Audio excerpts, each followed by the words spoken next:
Assalamualaikum warahmatullahi wabarakatuh. Perkenalkan, nama saya Alsia Bilbina Malira Putri dari kelas 10 MIPA 3. Di sini saya akan mempresentasikan materi tentang teks anekdot.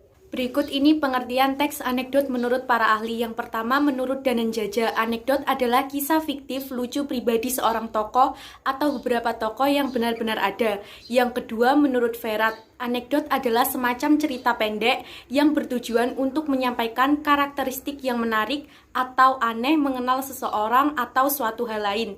Jadi, teks anekdot merupakan cerita singkat yang di dalamnya mengandung unsur lucu. Selanjutnya adalah tujuan dari teks anekdot, yaitu yang pertama untuk membangkitkan tawa bagi para pembaca, yang kedua sebagai sarana penghibur, yang ketiga sebagai sarana pengkritik.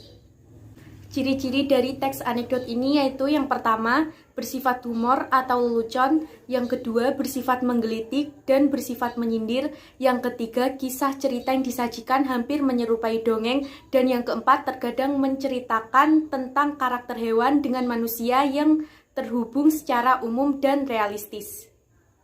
Yang kelima adalah koda. Koda adalah bagian akhir cerita yang menunjukkan situasi terakhir pada setting cerita. Koda adalah bagian yang penting yang harus ada di dalam sebuah teks anekdot.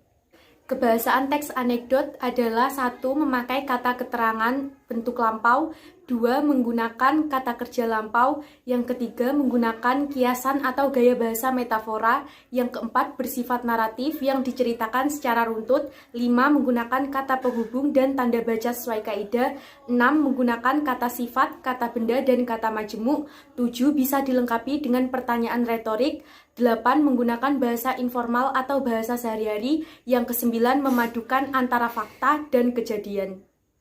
Teks anekdot dibagi menjadi 3, yaitu 1. Teks anekdot berdasarkan sifat kejadiannya.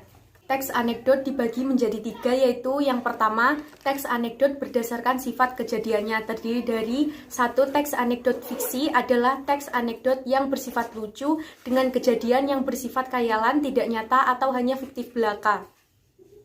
Yang kedua, teks anekdot non-fiksi adalah teks yang memiliki sifat berbanding terbalik dengan teks anekdot fiksi yang dimana teks ini bersifat nyata.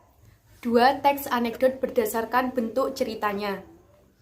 Yang pertama, teks anekdot lisan. Seperti yang kita ketahui, kebanyakan cerita berbentuk paragraf, akan tetapi teks anekdot yang bersifat lisan ini berbentuk percakapan dan bukannya bait paragraf yang melibatkan 2 orang atau lebih. Yang kedua, teks anekdot tertulis. Nah, yang ini berbeda lagi. Ia berbentuk paragraf yang singkat dan menggunakan kata pengganti orang dan lain-lain. Yang ketiga, berdasarkan tujuannya. Yang pertama adalah anekdot kritik. Adalah teks anekdot yang memiliki maksud menyindir, mengkritik sesuatu baik, pejabat, ataupun siapapun. Yang kedua, teks anekdot nasihat.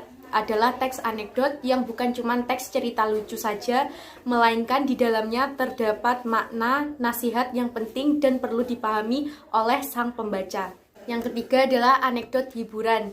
Seperti namanya hiburan, yakni teks ini hanya bersifat hiburan belaka dan tidak bersifat menyindir atau menyinggung. Langkah-langkah untuk membuat teks anekdot adalah 1. Menentukan topik sebagai masalah yang akan dibahas, 2. Menentukan tokoh terkait, 3. Menentukan peristiwa yang menjadi latar belakang, 4. Merinci peristiwa dalam alur anekdot yang meliputi abstraksi, orientasi, krisis, reaksi, dan koda, 5. Mengembangkan kerangka anekdot menjadi sebuah cerita yang utuh, yang ke-6 penyuntingan. Sekian presentasi yang dapat saya sampaikan. Wassalamualaikum warahmatullahi wabarakatuh.